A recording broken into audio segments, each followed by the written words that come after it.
Milk and cookies. 300 and... If there ever was a time for celebrating and focusing on the positives and abundant blessings hidden in the shadows of life, it was Christmas time. It had been 3 weeks since Chase and Rocky returned from the hospital, and despite all the work still down the road, and the trials the future was sure to have in store for them all, the patrol were doing their best to stay positive this year. And although some of the pups were on strictly no-speaking terms, everyone was enjoying the special week leading up to Christmas in their own way. Now that Chase was no longer confined to bed rest, he spent every moment he had with Everest, who had been moving her belongings into the lookout during the first week they were back. Every time she would arrive at the lookout with more boxes, she would go straight to Chase's room and check up on him, ready to get him whatever he needed, if anything. Her heart melting every time she would first enter the room, as Chase's attitude would shift drastically from gloomy and sore to a love-sick puppy that had gone too long without his dose of Everest. 2. The pair stayed around the lookout, digging up Christmas decorations and hauling them up to the spare room, much to Ryder's displeasure. By the end of the day, it was as if a Christmas cheer bomb went off in their room by the time the 2 pups finished. And as bedtime was approaching far too quickly, they needed one more thing to make their night complete: cookies and milk. The problem was that by the time they had realized what they wanted, Chase's bedtime had come and went, so they agreed that they would need to be stealthy. And would you believe that they came up with the idea together, and not one of them influencing the other? Everest even found oversized beanies that they used for masks to wear on their covert operation.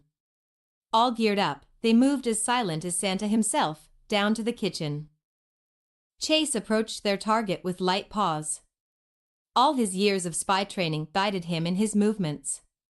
He peeked around the corner, with the kitchen in sight, before activating his pup tag. "This is Dasher calling Snowflake. Come in, Snowfla Dash." "I'm right here, Chase." She giggled quietly, standing mere feet behind him.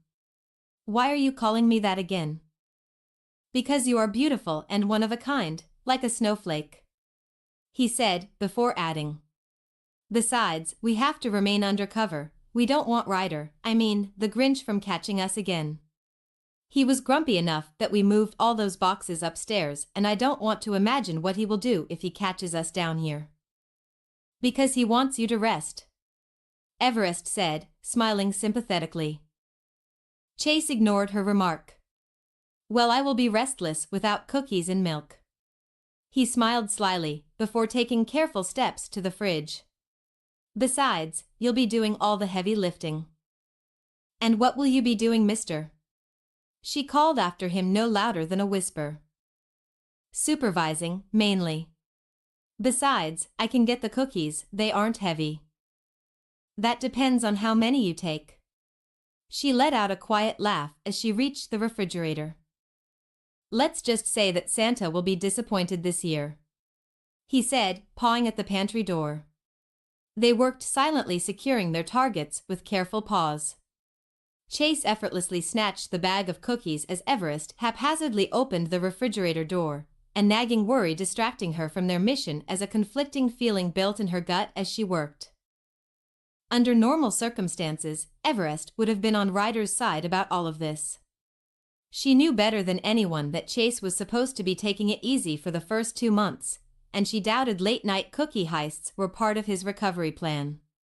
But at the same time, she was overjoyed to see Chase the happiest he has been since the hospital and everything that led up to it. Glimpses of his puppy-like demeanor shined through countless times that week as they discussed Christmas gifts and decorated their room. Ultimately, Chase's happiness and mental well-being was, as far as she was concerned, more important than his doctor's and Ryder's over-conservative recovery plan driven by fear that kept Chase stuck in bed and away from doing anything. But she was not, by any means, above shutting everything down and marching him up to bed if he overdid it, hurt himself, or otherwise endangered his own recovery in any way. She even considered canceling their cookie heist, but she didn't have the heart to say no to a face as cute as the one Chase gave her. "Snowflake?" Chase looked at her, waving a paw in front of her face, before she finally came back. What is it, Cha Dasher? She corrected herself. Just because she was essentially babysitting, didn't mean she couldn't play along and have her own fun. Target Alpha Secud, do you have visualization of Target Beta? He said, smiling, a bag of snowman, Christmas tree, and candy cane-shaped cookies clenched in his mouth. Roger that, Target Beta sighed. She said as seriously as she could. She grabbed the milk and brought it over to Chase's bowl, and with some difficulty, filled said bowl. Target Beta secured. She said, enunciating every word, smiling smugly at him, before picking up the bowl of milk. Show off, he tried. Silent as the night, they crept through the shadows, reaching the elevator quickly, and Chase leaned over and kissed Everest's cheek. You make a very good and very cute spy.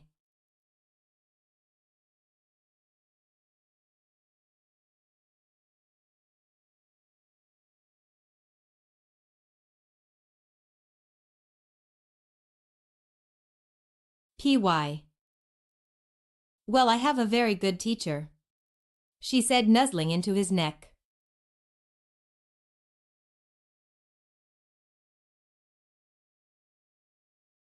The perfect gift. Marshall panicked to get dressed, throwing on the first pair of clean clothes he owned. His alarm had failed him and he cursed the silent machine that usually had no trouble yelling at him to wake up in the morning. Today more than ever Marshall needed to be up and ready to go. He had places to be and secret plans to start. Call Cody. His watch lit up and began to vibrate.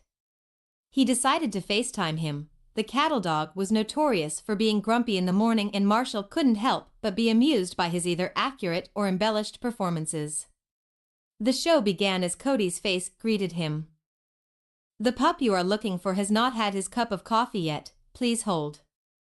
He groaned before his muzzle buried itself in his arm resting on the table.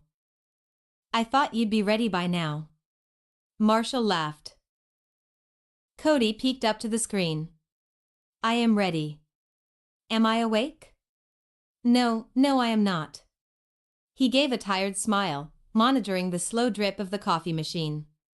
But I'm working on it. Okay. Well, I'll be over there in 20 minutes. I'll see you soon. Christmas was just 3 days away, and Marshall had yet to get something for Cody. Now picking out the perfect gift was never high on Marshall's priorities before, but he wanted to show his appreciation of his new friend. And if that wasn't reason enough, then the shiny new watch on his wrist surely was. It's not like he forgot though, Marshall had already done his Christmas shopping for the other members. Most of them. He even made an attempt to look for Cody's gifts a week ago, even if he had nothing concrete to go off of as far as what he would actually want or use. After circling the mall once, he was prepared to wing it on nothing more than an educated guess, until a better idea came to mind. If he could get Cody to the mall and get him shopping, Cody could do all the work for him. As long as he wasn't too obvious, subtlety was key. Marshall got in his truck and punched in the apartment complex address. A sane person might have just asked their new friend what they wanted, but Marshall was a sucker for a good surprise, and he couldn't help imagine how Cody might react if he pulled off his plan, as long as he appreciated surprises too.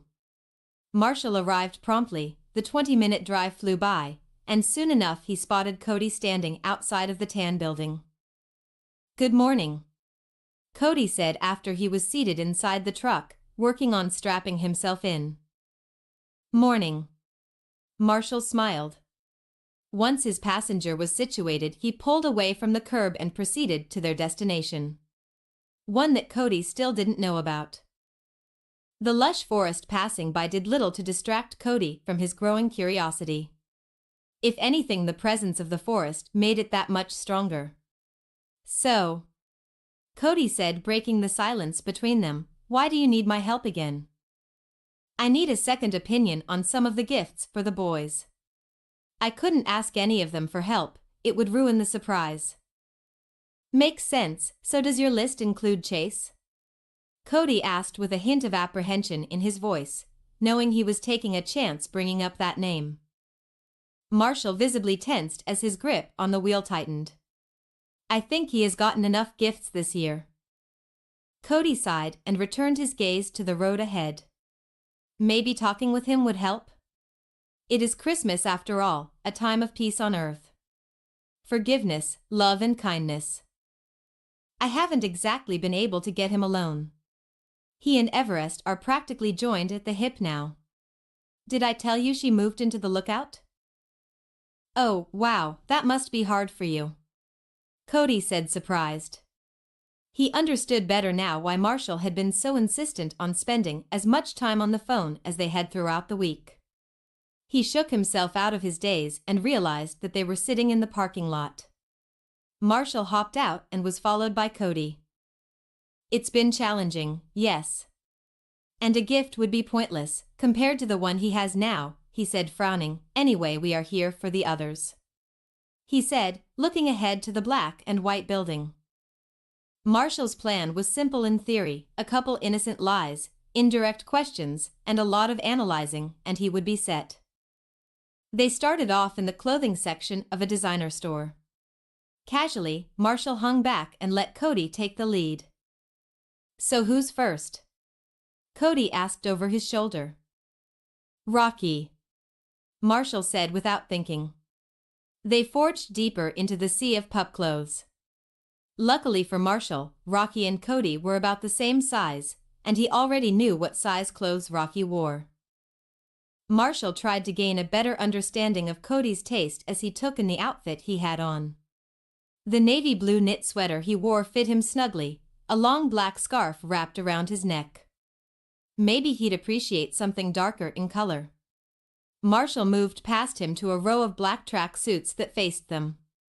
He pulled one off of the rack and held it up. What do you think of this one? Does Rocky usually wear women's clothing? Cody asked, tilting his head. Marshall froze, looking behind him to the rack confusedly. He then noticed that he stood on the invisible line that separated the men's and women's section. No, Marshall said, jamming the jacket back onto the rack. Marshall found two more pieces of clothing that he thought Cody would like, a dark green jacket and a blue scarf. Cody was quick to agree that Rocky would like the scarf, mentioning that he had a similar one at his apartment. After signing off on the bomber jacket too, Cody made an offhand remark about not caring for the color of it himself. This vicious cycle continued until they had circled the whole store. Marshall grew increasingly frustrated with himself. It seemed as if everything he picked, Cody would remark that the others would like it, but when Marshall faced him with the hypothetical question as to if he himself would wear it, would be politely declined. By the end of their shopping spree, Marshall and Cody both had a full bag of extra gifts Marshall would now be giving the team, and nothing for his friend beside him. The frustration he felt was escalating by the second, while a guilt-filled pit inside Marshall's stomach formed. Everything began to eat away at the happy mask he wore the longer he was with Cody. They had just stepped in line, when Marshall's face began mirroring his more negative emotions. What's wrong? Did we miss someone? Cody asked, looking over the dally concernedly. We missed you, Marshall said with more of an edge than he meant. What do you mean? Cody asked, tilting his head to the side. Letting out a sigh, Marshall fessed up. I brought you here to look for your gift. I was trying to find things you would wear, but you didn't seem to like anything I showed you. Cody was silent for a moment, processing everything before he replied in a softer voice. I didn't realize we were giving gifts already. Really? Marshall smiled, holding up his wrist, indicating the watch. Taking in a deep breath, Marshall let his mask fall, revealing a genuineness that Cody had yet to see before. I wanted to do something nice for you. There must have been something you liked, Marshall said, smiling hopefully at him. They sat in silence for a while, before Cody broke it, smiling sheepishly at him. Well, he trailed off, looking over his shoulder. What is it?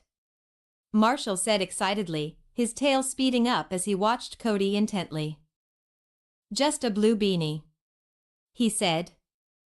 "Well, let's go," Marshall said, rushing off, taking Cody's arm with him. "You do realize that now I'm getting you something too, right?" Cody said with a giggle as he tried to keep from tripping. "Haven't you gotten me enough already?" Marshall said, holding up his watch. "With my own money, I mean." "So you admit that you stole the watch?" Marshall laughed triumphantly. "Borrowed," Cody reminded him as they disappeared into the sea of colorful clothes. In search of the perfect gift, unaware of the real gift they already had. 4. Continue to next part.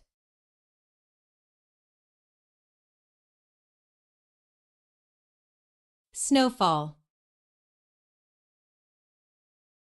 Rocky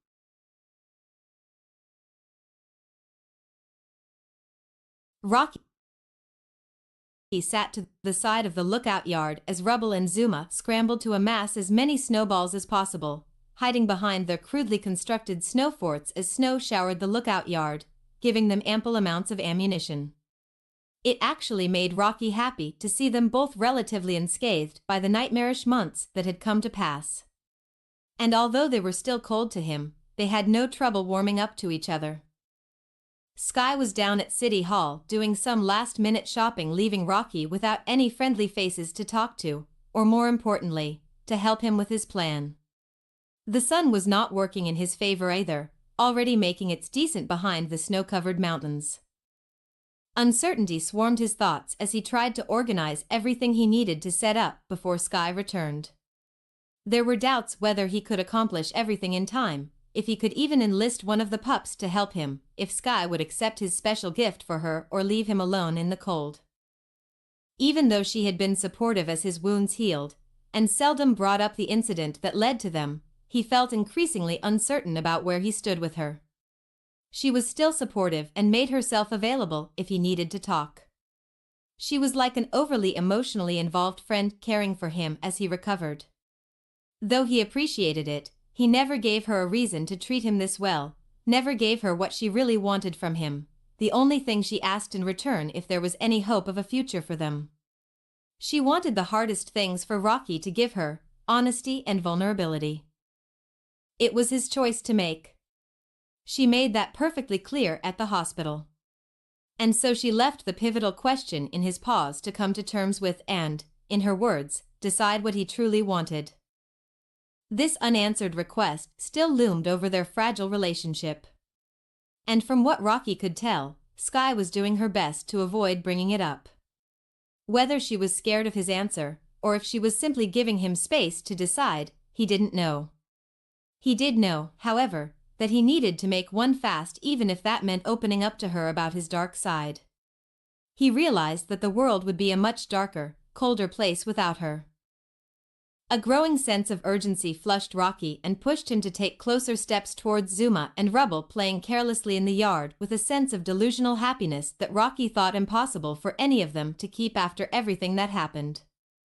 It was infectious though, and Rocky had to restrain his puppy side from running over and joining in on the war. It hurt that he couldn't. Gaining their trust back wasn't that simple. And though he fully intended to make amends with every member in his own time, he needed to speed the process up with the two of them, for Sky's sake and his own. Taking care not to get caught in the crossfire, Rocky scampered towards Zuma's base, which was a 5-foot wall with little twigs sticking out of its face. He reached the cover of the base, and although the wall did its job of keeping him protected, he had never felt more vulnerable than he did now in Zuma's presence. His anxiety grew as Zuma was about to hurl another snowball at Rubble when he noticed him. "Time out," Zuma called over the wall and turned his full attention on Rocky. All of the joyous laughter and glee had left Zuma, instead adopting a guarded stance. Before Zuma could get anything out, Rubble had joined them with a displeased frown on his muzzle. "What do you want?" Rubble sneered, looking over Rocky with disgust. Rocky shrunk lower to the ground as he tried to find his voice. "I wanted I wanted to apologize. Ha! It's Chase you should be apologizing to, if you're even sorry at all. Rubble said, narrowing his eyes. Of course I am. Rocky said as convincingly as he could. I never wanted. Never wanted what? To hospitalize our leader? It's a little late for that. 3. Rubble's words cut him deep. And when he looked to Zuma for help, the Labrador merely shook his head disapprovingly. Stay away from us. Come on, Zuma. Rubble said, starting to head inside, but stopped when Zuma didn't respond or move an inch. Rocky watched Zuma intently, surprised that he hadn't immediately gone with Rubble. His body was tense, seemingly rooted in place and only moving with the rise and fall of his chest. He looked back and forth between Rubble and Rocky. The mix could have sworn he could hear the debate going on inside of Zuma as he struggled to decide. Zuma? Rubble said again, growing impatient. I'll catch up with you. Later. Zuma said, lowering his head. Whatever. Rubble scoffed. Just be careful. He shot Rocky an angry glare. Rocky watched astonished as Rubble stormed off, kicking up snow as he headed for the lookout. This left a quiet chocolate lab alone with Rocky. The air was thick between them, neither pup remembering when they had spoken last, if at all, during a time when they needed each other the most. Rocky could feel it, the growing rift between them. Finally a squeak left Zuma's steel-trapped muzzle. Why? What? Rocky asked, feeling increasingly on guard. I need to know why you did what you did. That's the only way I can forgive you. Of course it came to that. Of course he would ask the hardest, most challenging and complex question for Rocky to answer.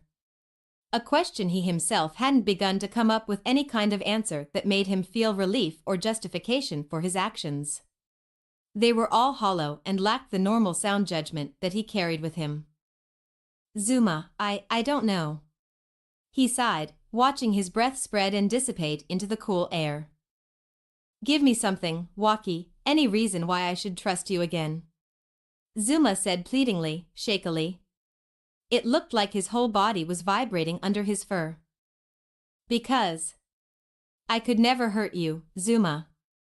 You're too important to me. You hurt Chase. His words were razor sharp. I wasn't in control. Rocky said bitterly. And now you are? He continued to pry.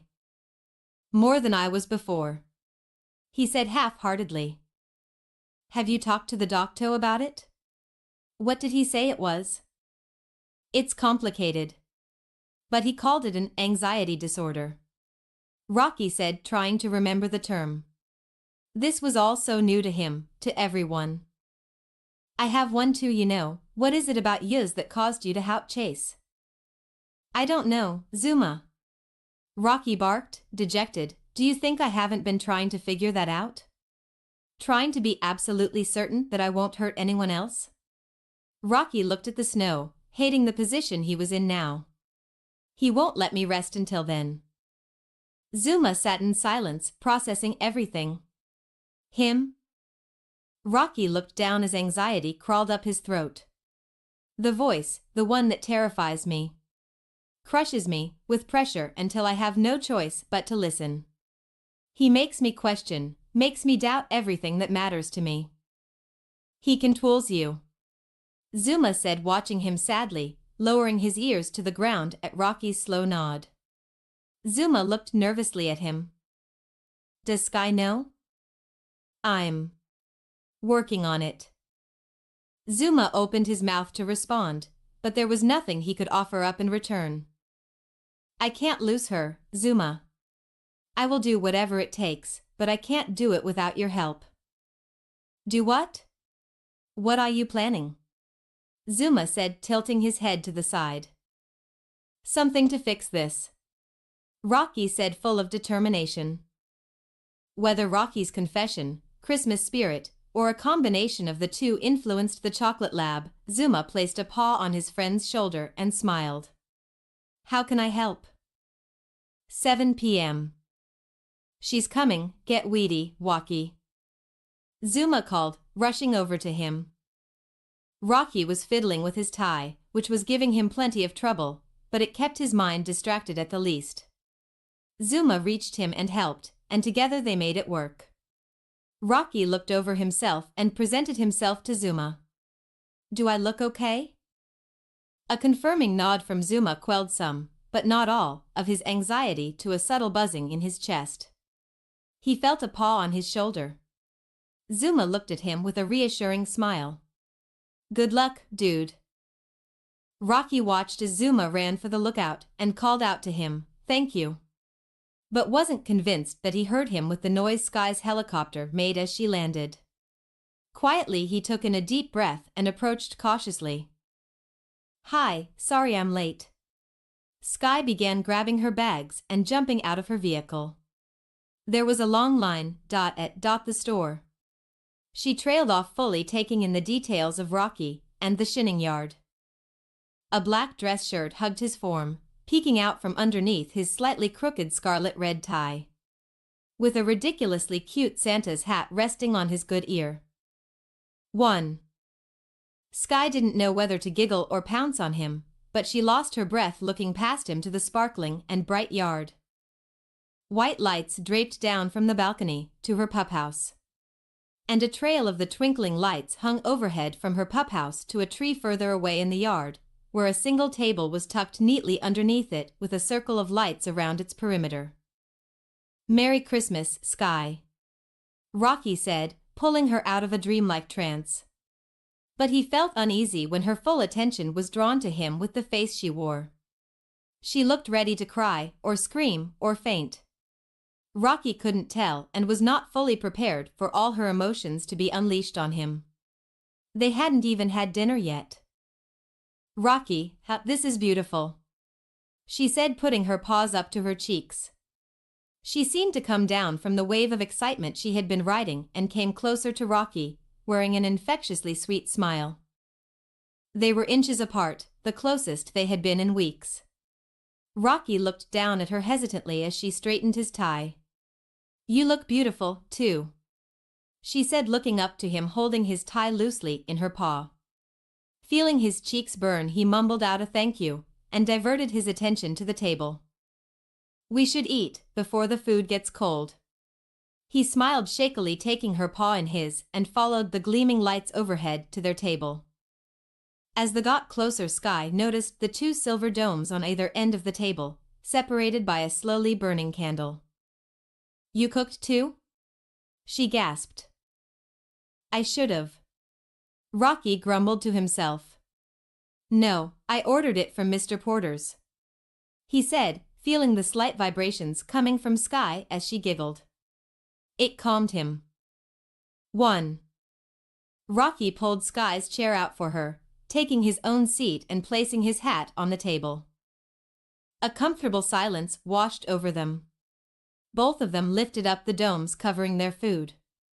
Rocky inhaled, letting the aroma of Mr. Porter's specialty burgers warm his insides. He had concerns about the food he chose, having deliberated obsessively back and forth about the perfect meal for their night, among other things. But after seeing Sky's entire body go slack after her first bite, he knew it was the right choice. The food was gone far too quickly, but it had undoubtedly satiated Rocky's more primal needs. It was quiet at the table.